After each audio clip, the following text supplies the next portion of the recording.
So we're happy to have Arushi here from Maryland, and she's going to tell us about stochastic gravitational wave anisotropies. Yeah, thank you. Hi everyone, thank you for coming. Thank you for inviting me to talk about my recent, very recent, last week on the archive recent paper with Roman Sundram. This is the work I did at Maryland.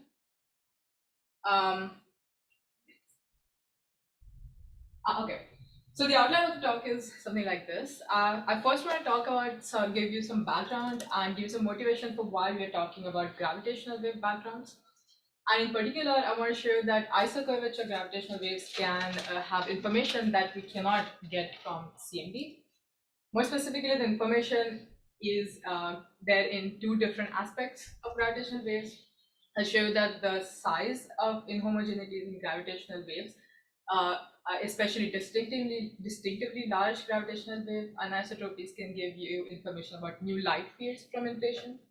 And I'll describe our model that significantly enhances the gravitational wave signals such that to boost the detection prospects of upcoming gravitational wave experiments. And this is the work I'll talk about mostly. And then I'll show you that if there is time, I'll show you that the shape of these anisotropies or the features in these anisotropies can tell us more information about other heavier fields during inflation. And this was the work I did. So let's see if I get to that. Okay, so we can all agree that cosmology has become a very important aspect of particle physics exploration. Probes like CMB, large-scale structure, not only tell us information in this MEV to EV range, but their super horizon fluctuations also tell us information all the way from inflation. But there's still a lot of questions, like we don't know the exact nature of inflation, we don't know if there are multiple fields during inflation, if there were heavier fields, what is the scale of inflation. Also, there's this huge range of energies from like the end of inflation to TeV or like this MEV, where we don't really have any direct probe of what happens here. Basically because all the standard model is like highly interacting in this period, so nothing really escapes from this highly interacting plasma to come to us directly. So we're kind of blind to this period. This is, however, not true for gravitational waves. So if there is any source that produces gravitational waves in this period, they can just free stream after production and come directly to us, giving us a direct way, kind of a flashlight into this dark era. And similar to the CMB and other these observables, the super horizon fluctuations can tell us more information, more specifically about the multi-field nature of inflation or heavier fields. And this is the aspect that I want to like talk about in this talk. So what are these sources of gravitational waves? So in the early universe, there are various ways in which gravitational waves can be produced. For example, there could be first order phase transitions, cosmic strings, preheating, induced gravitational waves from at second order. In this talk, I want to focus on first order phase transitions, mostly because these are really violent events and are expected to produce observably large gravitational waves. And secondly, many BSM extensions, a standard model, predict a phase transition in multi-TeV range, which nicely falls into the observable frequency range of many upcoming space-based detectors like LISA, PBO, and DeCigo. For example, in this plot, I'm showing a frequency spectrum of phase transition that is happening at a TeV as a function of frequency, and you see that it falls nicely within this sensitivity of LISA shown in blue here. So how do phase transitions produce gravitational waves is mostly through bubble dynamics. So a first order phase transition is characterized by development of another vacuum at critical temperature, which becomes a true vacuum as the plasma cools down. And then there is a transition of the system from the false vacuum to the true vacuum through either tunneling or thermal fluctuations.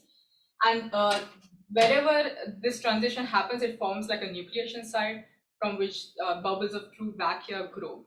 And when these kind of bubbles collide, you have a time-dependent quadrupole moment, which gives off gravitational waves.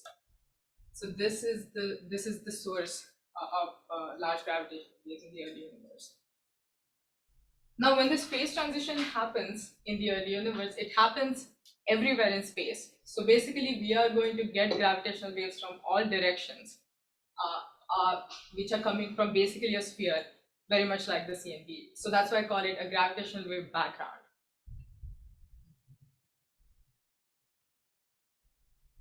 Now, if such gravitational wave background exists, it will have information on two different complementary axes. One is that where the discussion today is generally focused is what is the shape of the frequency spectrum. And it is generally determined by the microphysics of the phase transition, or what I call the causal physics, or the sub-horizon physics, which is in causal contact. So that determines the exact shape of this frequency spectrum, can give us a lot of information about the physics at the time of phase transition. But I am going to focus on the other axis, which is the anisotropies. So it was shown in this paper that such first order phase transition gravitational waves will also have fluctuations in the energy density across the sky. And these, for example, if you have gravitational waves and you just plot the energy density, you expect a map something like this. And if there are correlations across causally disconnected patches or super horizon scales at the time of the phase transitions, then they must come from some earlier period when these, when these length scales were in causal contact, something like inflation. So the statistics of these super horizon fluctuations can give us information about the inflationary energy scales, very much like the CMB map that we have seen so many times, very much analogous to that. However, I want to point out that there are two qualitative differences between a CMB and a GWB, or gravitational wave background. And one is that, in principle, gravitational wave backgrounds can be more pristine map of inflationary fluctuations. And why is that? So let's look at the CMB. So here I'm showing the angular power spectrum of CMB as a function of the resolution, or multipole L. And we know that there is like this threshold at L of 30, which corresponds to the mode that was re-entering the horizon when at the surface of last scattering. And we know that before that, we actually see the scale invariant power spectrum without any features, just the flat spectrum. And after that, it has all these features which are actually coming from acoustic oscillations, so what I call a causal physics, right? Now, if I have a gravitational wave background and I do a similar plot, this kind of threshold will be all the way at like really high L's. For example, for a TeV scale phase transition, it would be at L of 10 to the power 14, which is ridiculously high. What that means is like all these modes are completely unadulterated by any causal physics at the time of the phase transition. So you have potentially have a huge window of angular scales, or L's, in which you have very small cosmic variance and have no adulteration from sub-horizon physics. So you get like a more pristine map of inflationary fluctuations. Just ask me a question about the previous slide. It kind of looked, it kind of looks folded in the middle. Do you understand what that map means? Or am I just I don't know why it looks like that. It was basically, it's like a expected anisotropy map that like LIGO has kind of created as an example. So No, it kind of looks like folded in the middle. It's like some way of depicting a quadrupole on the sky. I was curious. No, I don't That was think significant so. or not? Not really. Okay. Yeah. Yeah, I don't know why it is.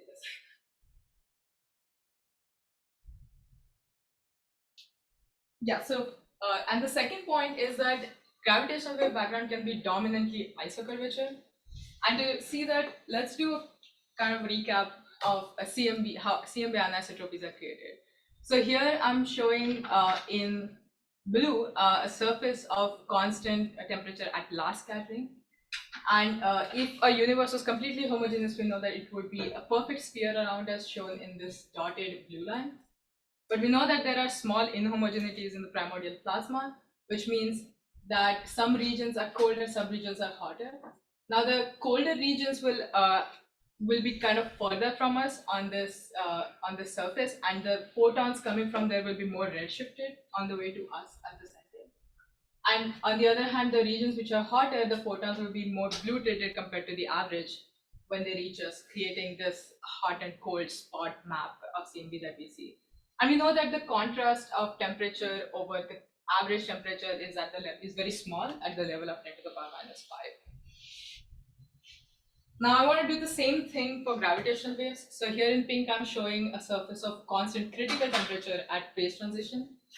And of course, similarly, the colder patches will undergo phase transition before, and the gravitational waves coming from there will be more redshifted.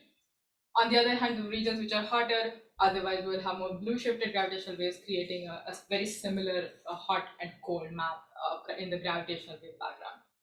Now, if the same plasma is undergoing the phase transition as well as gives us CMB, then we expect a completely correlated backgrounds, and we also expect the contrast of energy density in the gravitational waves over average to be 10 to the power minus 5, or what I call adiabatic gravitational wave background.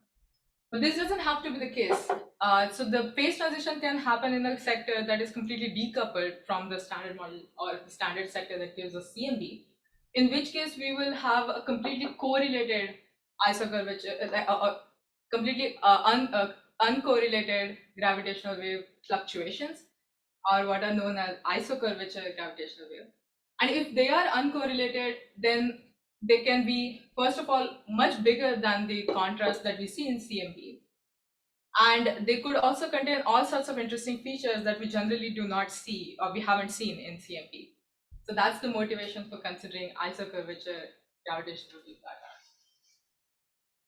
And I just want to caution you that, which can be a point of confusion, that here I'm showing these bubbles of first order phase transition in this picture, but they're actually extremely zoomed in. So typically, if we actually detect a first order phase transition, these vacuum bubbles, there's like a huge density of bubbles on a very small patch of the sky. So we are not actually resolving these bubbles that are colliding, but we are getting some kind of aggregate effect, like some superposition of all the gravitational waves coming from there. So I'm talking about really large wavelength fluctuations, which are just coming from inflation and nothing to do with these bubble inhomogeneities.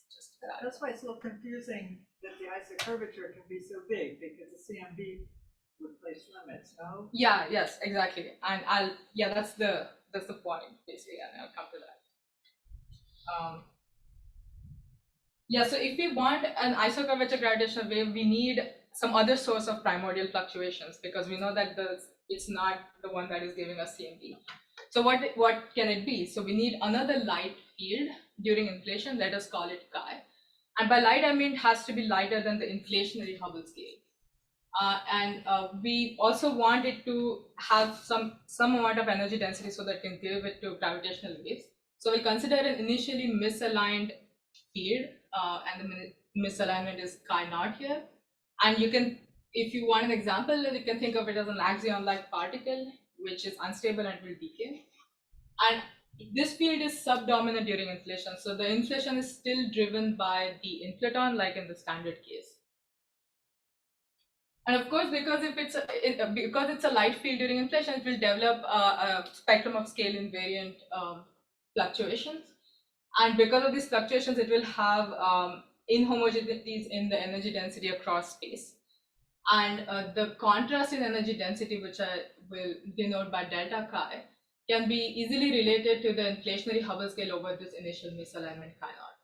And clearly, this can be very different from the adiabatic fluctuations, which I'll show that come from inflaton, which are just given by this formula. And these are just completely independent fields giving independent fluctuations, can be very different. So with this, we can now build a very simple model of isocurvature gravitational wave background. And this model was described by these authors in this reference.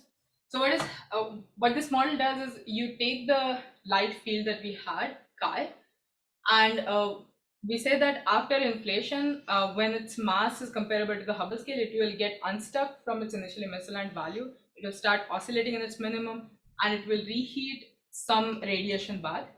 Now we take this radiation bath to be some extension of standard model that can actually undergo a phase transition in the multi-TeV range, such that we get observable gravitational waves. And because it's undergoing a phase transition, we'll call it the PT sector. And if Chi reheats this sector at temperature above the critical temperature, then this first order phase transition will actually happen. We will get gravitational waves, and the remnants of this phase transition will be standard model dark matter, which will just dilute like radiation. Oh, sorry, I forgot to explain that. Okay, so in this diagram, I have time as log of scale factor on the x-axis, and I have the energy density, or log of energy density on the y-axis. So all these lines are actually radiation, and yeah. So in this case, the scalar isocurvature modes would be correlated with the gravitational wavelengths, right? Yes, exactly. Yeah, exactly. So because the gravitational waves are only coming from Chi, their fluctuations are directly related to that fluctuations. But if Chi reheated some other sector that never in thermal contact with the standard model, you could just have isocurvature in gravitational waves, but not in the scalar. Is that? Yes. Let me come back to that. Let me finish that and then come back to it. And so what inflaton is doing, on the other hand, is after inflation, it dumps all of its energy into some, let's say, dark sector that does not participate in the phase transition. So we call it the non-PT sector, and it just dilutes like radiation. And at some later point, through a very weak coupling with the standard model, it will dump its energy density into the standard model, such that the final standard model plasma is a weighted superposition of the energy density that's coming from inflaton and a little bit of energy density that's coming from Chi. And that will give us CMB. So your question was, can I? Yeah, my question was the thing that I guess the daughter particles of Chi need not include the standard model, and I guess what you're doing is kind of like that, right? Where Chi is very subdominant, that most of the standard model is coming from the inflaton. Exactly. And I think what Ken is trying to say is that, if I'm interpreting it right, so it is also possible you can kind of flip the roles of in a sense. You can have Chi go to some hidden sector that undergoes phase transition, and just inflaton go to standard model throughout. But you have to kind of make that hidden sector decay, otherwise the isocurvature constraints are even smaller. Because here at the end you have because you thermalize these two sectors, at the end, you have isocurvature coming only from gravitational waves. Otherwise, you have extra isocurvature coming from the decay products of Chi sector. So it's easier to, in the end, have only standard model sector, no other source of isocurvature.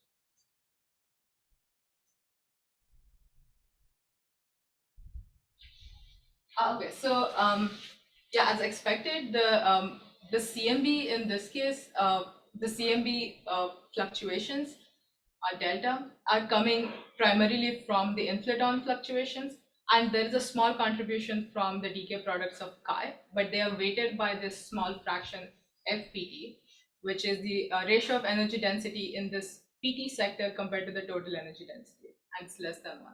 And because it's less than 1, we can get away by having this extra source of isocurvature. On the other hand, the fluctuations in the gravitational waves will solely come from the fluctuations of Chi, because the sector is just not interacting at the time of the phase transition. And there's a small contribution which is coming from Phi purely through like gravitational Sachs-Wolf effect. And we'll see that although these two effects are small, they will actually dictate a lot of the phenomenology. Firstly, let's focus on this part. So what this relation tells me is that larger delta Chi, or larger than the adiabatic contribution, is actually great, because if I have gravitational waves on isotropy that are much bigger than 10 to the power minus 5, they're distinctively isocurvature, and then there's no doubt that they're coming from a new light field during inflation. So it is a more short sign of existence of another light field during inflation. Also, not just large delta chi, but like actually the value of delta chi can actually help us measure some of the properties of this light field. For example, the actual level of anisotropy tells us what is the initial misalignment in terms of the inflationary Hubble scale. And also the spectrum of fluctuations can tell us about the potential of this light field. And interestingly, in high scale inflation, if I set H inflation to its maximum value, any subplanckian misalignment actually gives me a delta chi that is much larger than adiabatic case. So in general, a larger or greater than 10 to the power minus 5 delta chi is more interesting phenomenologically. Unfortunately, this also means that we get suppressed gravitational wave signal. And the reason is that from the CMB, to avoid getting additional contributions in the CMB, if I have a larger value of delta chi, I need a smaller fraction of this chi sector to not screw up a CMB. And what that means is if you have pure radiation dominance throughout in the early universe, the sector that's undergoing phase transition is also subdominant at the time of the phase transition. And that significantly reduces the gravitational wave signal that we get. And to see evaluate like how bad the situation is, let us figure out how much gravitational waves are produced during a phase transition. So here I'm showing the ratio of gravitational waves produced compared to the total energy density at the time of the phase transition, denoted by omega gravitational wave. And it actually goes as the energy density in the PT sector squared. And it can be easily understood by noting that in the Einstein equation, the amplitude of the gravitational wave or the metric fluctuation is actually sourced by this energy density in the PT sector, so it should be proportional to it. But the energy density in the gravitational wave goes as the square of the amplitude. So it should go as the square of the energy density in the PT sector. So that's why you have this square there. And that's important because we know that in our model, this rho PT over rho total is actually the smaller fraction FPT. So what I'm getting is that the energy density in the gravitational waves will be suppressed as this FPT squared factor in my model. So if I want larger delta chi, which are observationally more interesting, I have to pay this price by having a smaller gravitational wave signal. Now you might wonder that, okay, that's okay, but I also have a larger contrast, so maybe my inhomogeneities are still large. But that's actually not true, because if I calculate what are the absolute inhomogeneities that I'll see in the sky, which are more relevant for the instruments, then I take this omega gravitational wave multiplied by the contrast that I see. And even if I put the maximum value of this quantity, FPT delta chi, if I put it to its maximum of 10 to the power minus 5, I still have one suppression of FPT in the final signal. So not just the isotropic gravitational wave background, but also the absolute value of the anisotropies gets suppressed as I want bigger delta, a bigger contrast. And to see how kind of compare it with the sensitivity of the projected sensitivity of upcoming experiments, here I'm showing what is known as the noise angular power spectrum of experiments like LISA, BBO, and DeCibo, which are relevant for us. And what this shows you is that as a function of angular scale or the resolution, how much is the projected noise in these instruments. And what we can do is take the anisotropies that we predict and directly compare it on these plots. So for a scale invariant power spectrum, we will simply compare our delta omega gravitational wave squared to the sensitivity of these experiments. And this was kind of done in these references with a very nice code written by these guys called Schnell, which projects these noise power spectrum. So let's take some benchmarks. So I'll consider a relatively strong phase transition with beta of 10 for those who know or care. And then I'll take the best case scenario where the FPT delta chi is maximized. And I will slowly increase the anisotropy in the chi sector from 10 to the power minus 4 to 1. and I'll decrease FPT to match this condition. And I see that as I increase my delta chi, as expected, the inhomogeneity, even the inhomogeneities in the gravitational wave background get suppressed and like become more and more difficult to detect with these instruments. So what we want to ask is like, is this the best case scenario, or can we build a model where we can actually hope to detect these larger anisotropies at least in these small multipole range, so that then with higher resolution of these future experiments, we can hope to do precision mapping.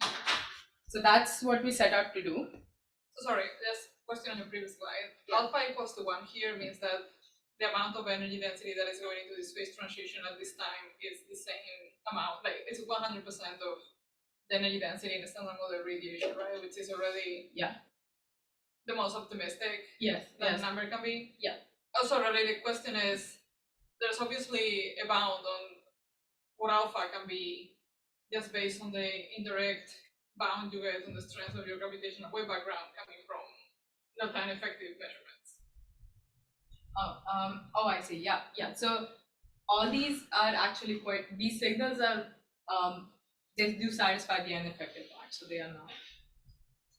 But my understanding is with alpha equals 1, like omega gravitational waves is already going to be of order like 10 to the minus 5, right? Oh no, it actually. Yeah. So it depends on, of course, the beta and it's actually high. And also remember, in this model, the phase transition happening in the subdominant sector, so it's already also suppressed by FPT squared. So then alpha must mean something else. Oh yeah. So good. So alpha is actually the latent heat released over the energy density in the phase transition, like the radiation of the phase transition sector. Not the standard model plasma necessarily. Yes. Sorry, I got confused because in this case, this is a kind of extension of standard model that's undergoing phase transition. Yeah. It's not according to the total energy density, but Let me ask you another question. So since we're talking about numbers, the best case for you is when FPT delta chi is 10 to the minus 5, right? But can you get to that limit? Can you really separate the limit? Because if I got it right, that would mean that all the fluctuations in the CMB are produced by delta chi and not by the input one. Yeah. So wouldn't it be more rigorous to compare FPT delta chi to 10 to the minus 5 times some F isocurvature, which is constrained by Planck? And that would lower the 10 to the minus 5 to, I guess, something to like 10 to the minus 6 or 7, I don't know. Yes, so that's a good point. So I would have had to do that if the sector did not. So the assumption in this model is that this decay from this non-PT sector to standard model happens early enough such that these two sectors are thermalized. So in the end, it's just a superposition of two Gaussian fluctuations. You can't really tell if they're coming from two different sources. So the leftover chi radiation from this chi sector is actually not isocurvature. It's completely thermalized with the standard model. So I actually don't have isocurvature counts, which is why I can take it all the way to 10 to the power minus 5 this number. So I can actually have chi also produce the best case is that the chi is also producing all the adiabatic perturbations as well, but with this small FPT interest.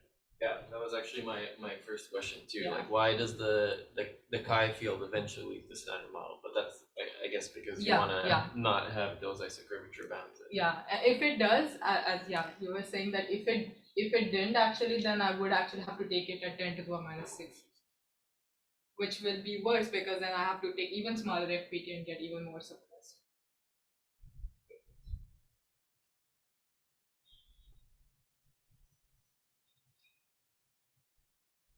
Okay. So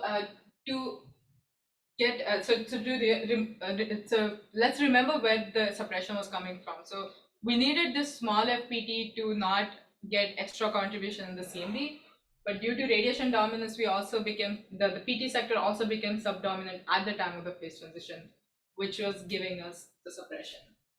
So what we want to do is this: we want to have this PT sector be dominant at the time of the phase transition, but then become subdominant much later when at the time when the CMB actually happens. And that can be incorporated by adding a period of early matter domination. So in the modification, this is the model that we proposed. And what is happening here is the chi, which is initially stuck at its misaligned value, when it starts oscillating, it actually acts like matter for some time before it decays to radiation. And matter dilutes slower than the radiation here. So it can actually, if this matter phase lasts long enough, it can take over the radiation that's coming from the inflaton and actually make the PT sector dominant when the phase transition happens. And afterwards, much after the phase transition, we'll take the phi sector to decay into whatever is this non-PT sector to be comprised of massive particles, so that at some later point they become non-relativistic and they start acting like matter. So now they can take over the radiation that's coming from the PT sector, such that at the end, when the non-PT sector decays to standard model, it's still dominating the total energy density in the standard model plasma. So we still have the PT sector energy density at the end subdominant compared to the non-PT sector, but at the time of phase transition, the PT sector dominates. Does that dilute your gravitational wave signal even more? Yes, it does. This does.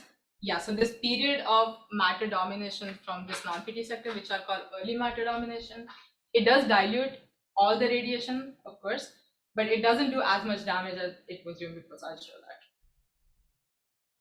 So of course, at the time of the phase transition, there is just no suppression in the production, so no FPT squared that we were getting before.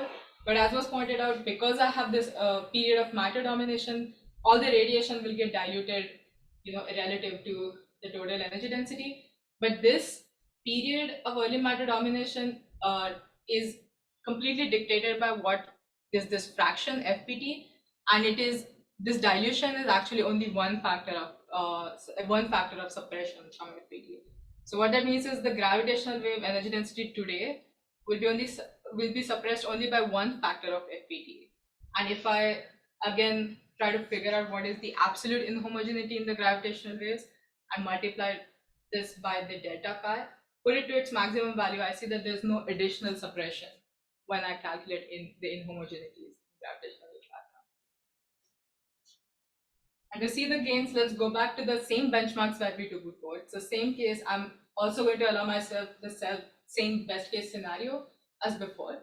And I see that as I increase the isocurvature in the chi sector, I actually pay no price when I'm calculating inhomogeneities with this new model of EMD.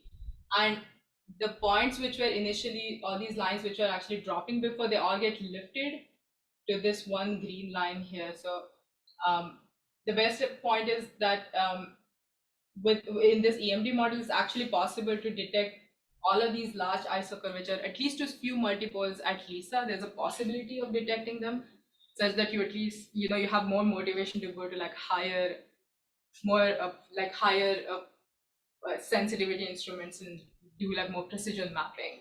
Like let's say this IO can actually see to like much higher multipoles, for example. So this is the main kind of point of the paper. Okay, so of course, because we have this like modified cosmology, we have to worry if there are anything else that we are doing that can put constraints on it.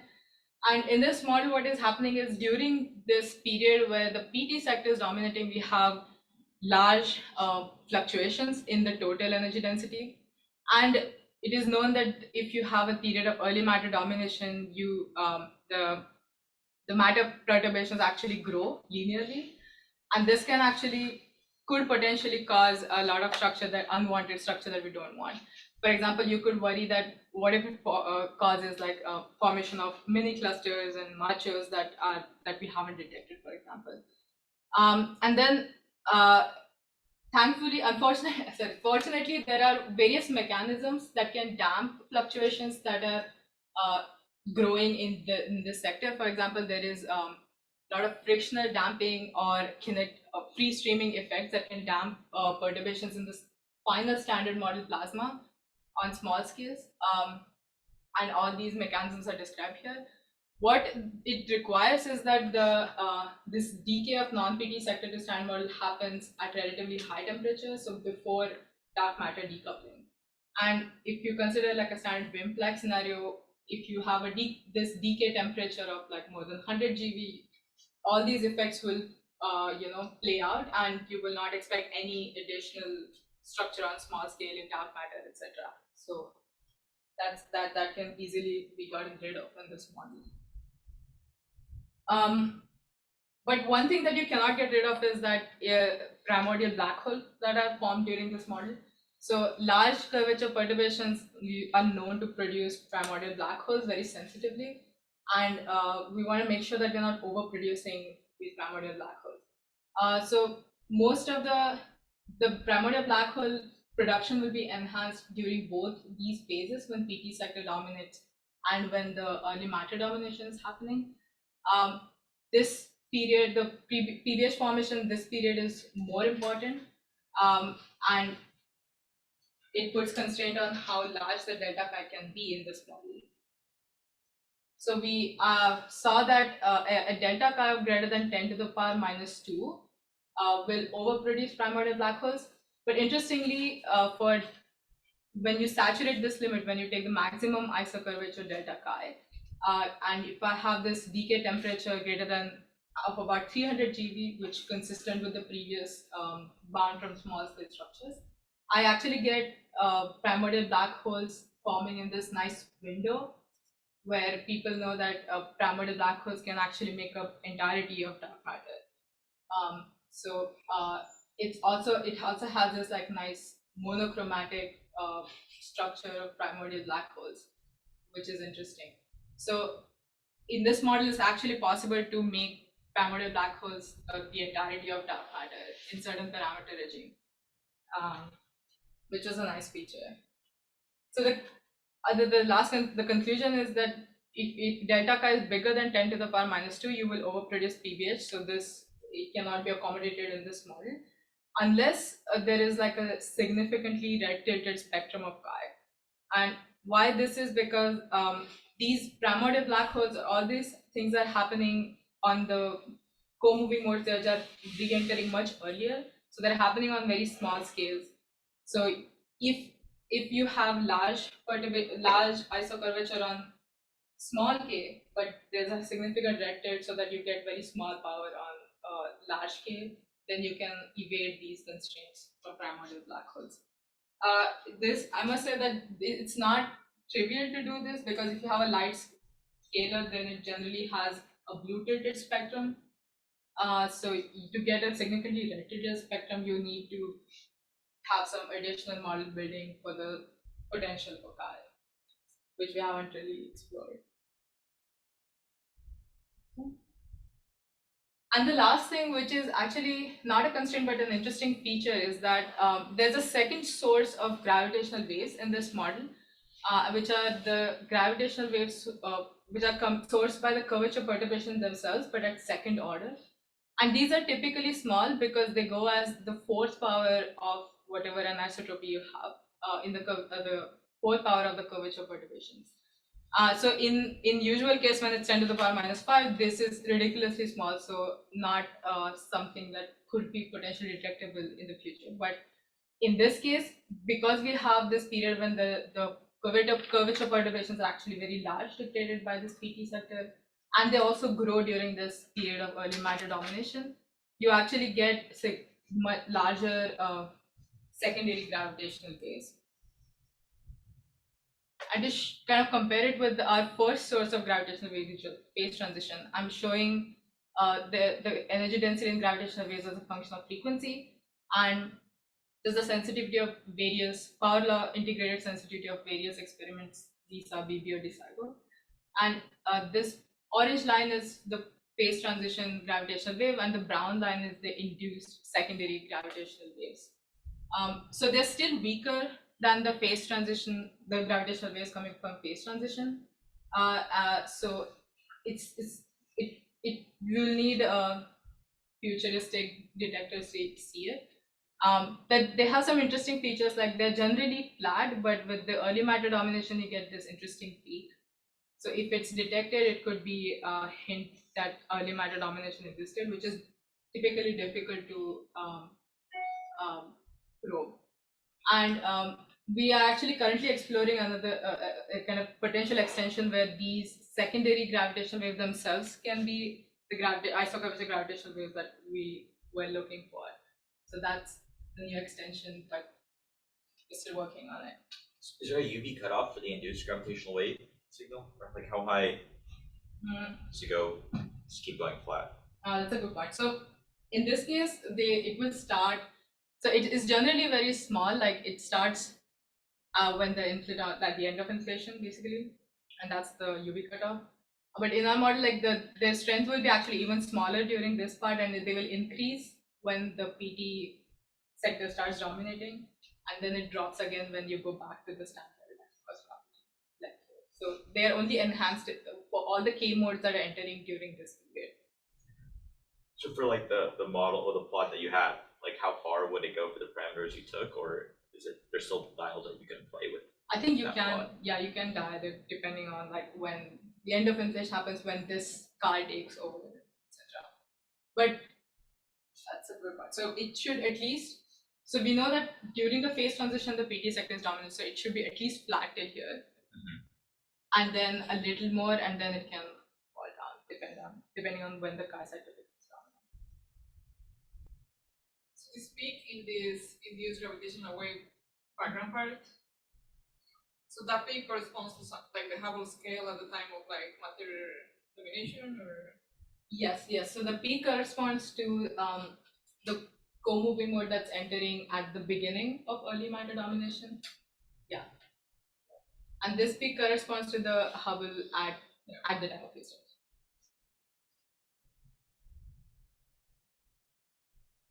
Yeah, so the last point is another interesting thing about gravitational waves is that like in principle, both these sources of gravitational waves can themselves give different gravitational wave backgrounds and different maps. So gravitational waves, because they free stream, you can actually hope to get multiple different maps instead of like having like one CMB. how close are these two peaks have to be together? Like, is there some reason why in its plot they are sort of like, a couple of orders of magnitude from each other, but if this period of like matter domination happened much later, the frequency peak will go down, right? Like, yes, yeah, exactly. So there's the only thing what that constraints is the previous constraints, where I don't want to produce too many small scale structures in dark matter. So I wanted the early matter domination to end before dark matter decoupling, but there are so many dark matter models, so you can actually play around with like when this early matter domination ends, and the later it ends, yeah, the peak will be more shifted towards left. like, can it be shifted so far that the peak would fall in the regime that is sensitive, like, put some time in array of Yeah. observatories are sensitive to, or? Yeah, actually that's a good point. I haven't really played around with like how much I can push this, because then I'll have to be, then the small scale structure, those constraints have to be taken into account, and so I have not yet considered it, but yeah, I am really interested in thinking of this secondary gravitational waves as a gravitational wave background in itself, and then then it would be interesting to see how much you can push it.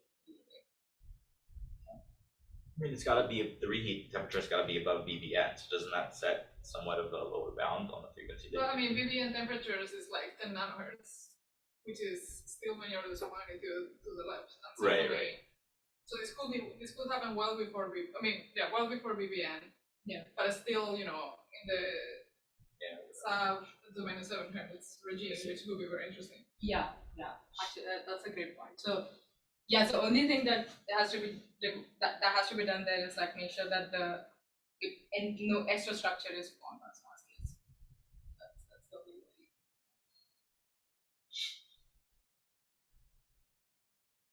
Okay, so I described that the the size of these, I basically described the first part of the talk till now, that the large gravitational wave anisotropies could be a distinctive sign of new light field during inflation. And I also described our model with early matter domination that can boost the gravitational wave signal and make it easier to detect at upcoming gravitational wave experiments. And now I want to tell you a little bit about how the shape of these of this gravitational wave background power spectrum can contain new features that can tell us about the associated heavier fields from inflation. And this was our work done in this paper. I'm not sure if I should kind of advertise it and then people come talk to me. If they're interested, I should follow. About 15 minutes. Okay, so I can tell you the full story again. I mean, it's not as long as the first part. So I mean, I think you can kind of skip this part. That was a backup. I went over that. Okay, so so if you have a light field chi, then you can also imagine that there are associated heavier fields, and by heavier I mean heavier than the inflationary Hubble scale. That could be predominantly coupled to this chi field, and hence can give some signature in the power spectrum of chi that we can detect through gravitational wave background using our model that we described before. Let us generically call this field heavy field sigma,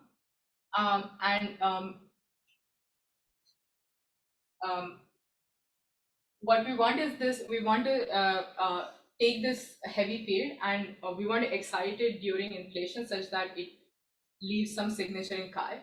And typically, the excitation of heavy fields during inflation can be done in two ways. It can be classically excited by having some feature in its potential.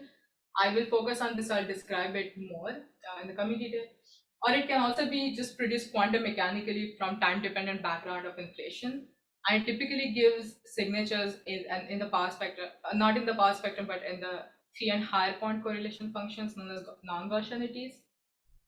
For example, if you've heard, it's the cosmological collider mechanism, basically. Now, if you're familiar with it, this exciting a heavy field actually comes with a cost, and for a quantum mechanical production, it's some kind of Boltzmann-like suppression. So heavier fields are exponentially suppressed, and the signals are exponentially suppressed. And you need special mechanisms like chemical potential to actually see these heavier fields in the data. And I have actually worked on some of it. So if you're interested, please come talk to me after the talk. But today I'm going to focus on classically excited fields which naturally do not suffer from these Boltzmann-like suppression. And I also give us signatures at the power spectrum, which is great. But what does it require to excite a heavy field classically? And what I mean by that is, here I'm describing a potential landscape in a multi-field space. And you can imagine that in this space, there could be this canyon-like feature in the potential, such that when the field is like slow rolling, it can actually fall into this canyon and oscillate along the walls of this canyon before settling in the valley, and then it keeps rolling.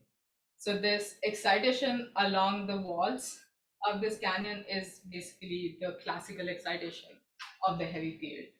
And it really looks like a heavy field getting excited and oscillates with the mass of this quadratic potential. So in our case, a very natural candidate for this heavy field could be the radial direction of the scalar whose axial direction is our chi field. And let me explain what I mean. So if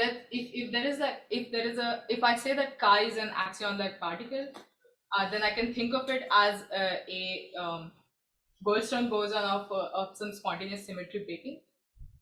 Let us take this complex scalar who undergoes SSB to base this S.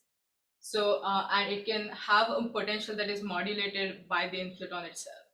So the complex scalar has a potential where its mass is modulated by the inflaton, such that when the inflaton is rolling down, its mass goes from positive value to the tachyonic negative value.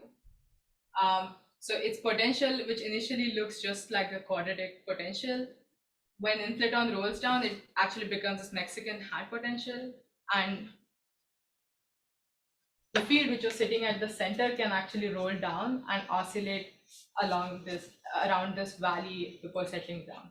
So the radial mode can actually get excited and settle down. So this is the classically excited heavy radial mode, which could be our sigma, while the axial mode could be the chi field that we have been talking about before and gives us our isocurvature gravitational wave background.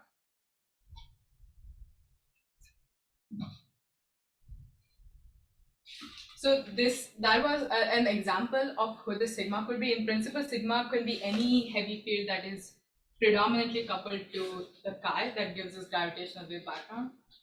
And generally, it is easier to figure out what kind of signatures this classically oscillating sigma field gives. It is easier to consider an ansatz where you consider just the mean value of the sigma field and an oscillatory function on top of it. And we'll see that this oscillatory part of sigma is actually what gives us signatures in the power spectrum of chi. And for simplicity, the qualitative features can be captured by just taking a kind of a sharp excitation where you just excite this field at some specific time during inflation, and it oscillates with the frequency that is given by its mass and dilutes like matter. So we have this heavy field sigma that's excited classically. We'll take some coupling to the chi so that we get signatures in the chi. We consider this five-dimensional effective operator where sigma is coupled derivatively to chi to maintain its shift symmetry so that we don't give any mass to the chi field. It still remains light during inflation. And through this coupling, sigma can actually decay. When it's oscillating, it can actually decay to chi fluctuations. And interestingly, this decay is very easy to think about.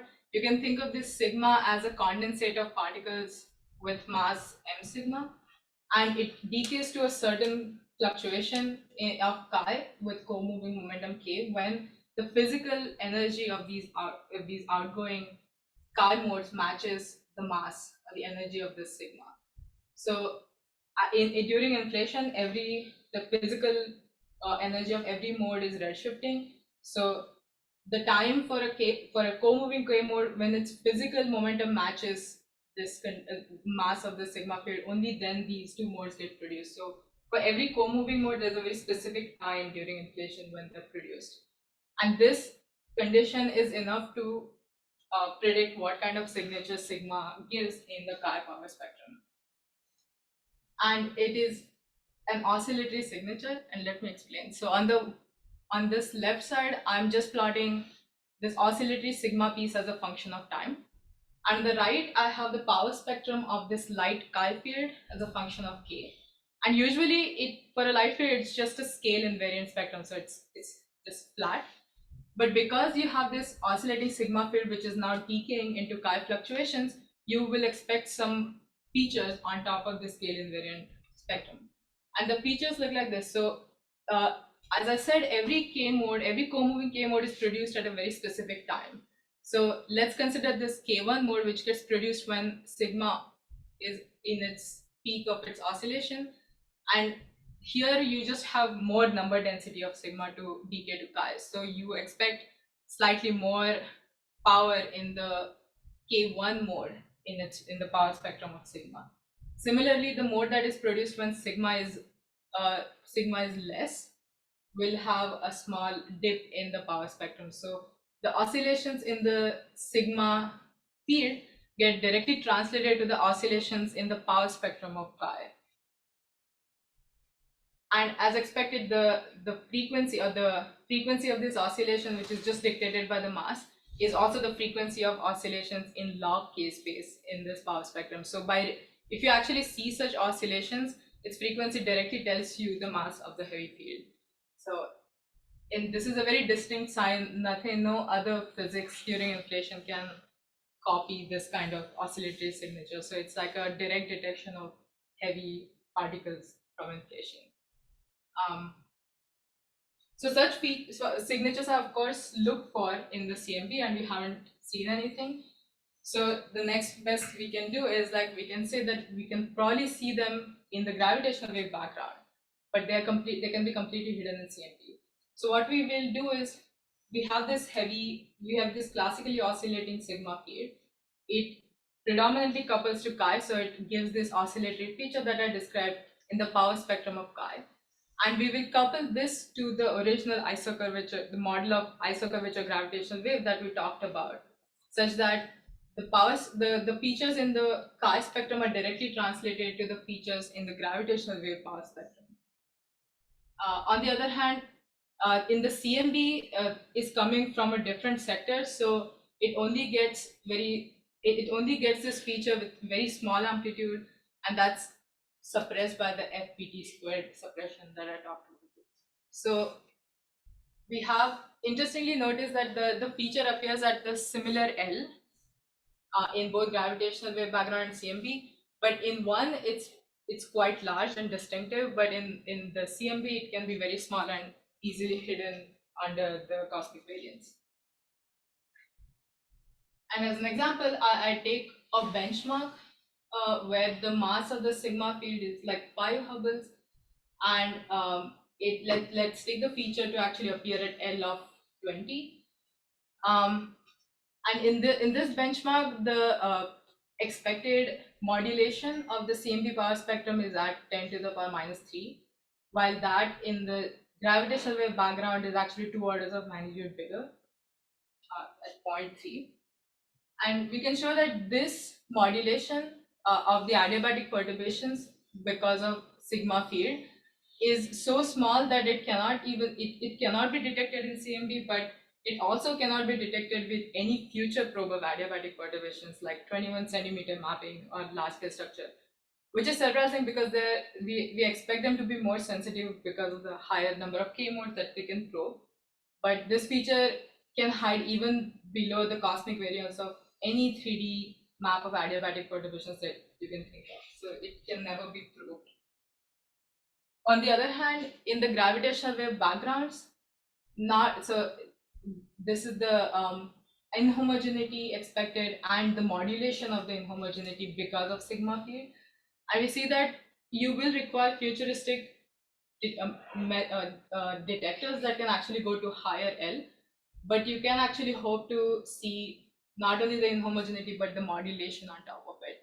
So while in the adiabatic perturbations, the cosmic variance just like closes the doors on detecting these features at all, in the gravitational wave there is actually it is challenging, but there's a chance of detecting these features, making gravitational wave background kind of the exclusive channel for some kind of such physics, inflationary physics. Okay, so that is the end of my talk. And in conclusion, I hope that I convinced you that stochastic gravitational wave backgrounds from phase transitions in the early universe can have significant isocurvature component and can contain information about multi-field inflation. Specifically, large isocurvature anisotropy could be detectable if there are deviations from the radiation dominance, for example, having some period of early matter dominance. And then isocurvature stochastic gravitational anisotropies could provide an exclusive channel to probe certain inflationary physics.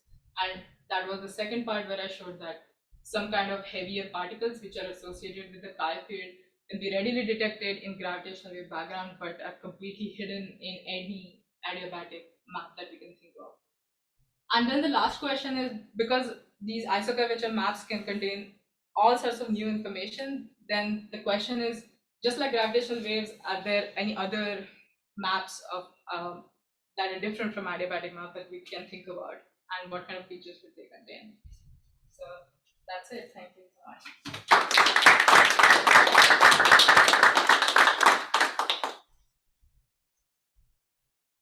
Questions? Yeah. So in the last model, in the primordial clock model you showed, you only consider the clock signal, right? So you only consider the resonance signal. But as you said, in your setting, you need a sharp feature to excite that kind of signal, which was not modeled in your case. And I'm asking because in that setting, that would show up as another signal, another sharp feature signal at larger scales, so at smaller multiples. In particular, if L star is the first resonant mode, then you would have a sharp feature signal starting out L naught roughly the times, L star times the mass of the primordial clock. Yeah. And usually in those models, the sharp feature can have an even larger amplitude. So I wonder, have you considered a better modeling of the sharp feature? That's a great question. Yeah. Because so, in principle, it could give an even larger signature on CLGW. yes. So I specifically didn't, because what I had in mind for the excitation of this feature is this model that I described, where the heavy field that I'm talking about is actually the radial mode that is associated with the complex scalar whose axial mode is the chi field itself. So in this case, with this kind of potential and the parameters, generally for the parameters, the feature is not so sharp. So for to get those features that you're talking about, the sharp feature, the sharp transition features that you're talking about, you really need like something, yeah, some like a really sharp fall into some canyon like thing. But the model that I had in mind was this, and then we saw that it's not sharp enough to actually But excite that the is features. the classical motion of the square field is very similar to the one you showed in the canyon-like picture, right? So Yes. essentially, it's frozen, and at some point, it falls down the potential. It's not. So you have like a peak in its velocity, and then it oscillates around the minimum. Yes. So right. So of course, the sharp feature depends on exactly what the potential looks like here. And in I think the recent primordial clock papers, they actually take it to be quite a significant change here in the potential, such that you get large enough of features of these the features that you're talking about, which are different, which happened before at smaller L. Right? But in my case, those features were not actually that big. The other, like in the paper, we actually modeled a potential which was similar to this, and we actually didn't get a significant amplitude for these features. And secondly,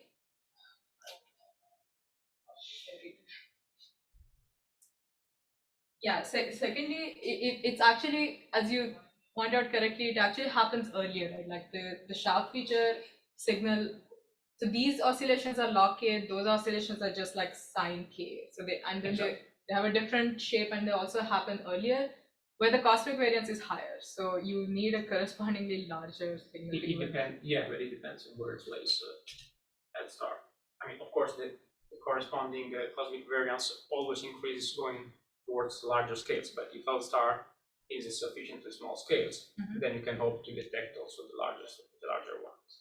Yes, that is true. So if you're saying that if and the if L there is star, a trade-off between the amplitude and the cosmic variance, yeah, then principally it will give you yeah, some. yeah, I agree. Like if the L star is at larger L, then you can probably hope to detect both the sharp feature oscillations as well as the heavy field oscillations that happen later. The only thing is, like, we were interested in seeing the heavy field. The sharp feature doesn't actually encode any information about the potential at the bottom, right? So it doesn't encode any information about the mass of the heavy field. So we were specifically interested in seeing a heavy field excitations where you really need to see this log k oscillation. And if I pushed it to higher L, it would just get harder and harder to detect with experiments, because the gravitational wave is going to smaller, like more resolution is actually quite hard. So that was one of the reasons of this choice of like having L star happen early.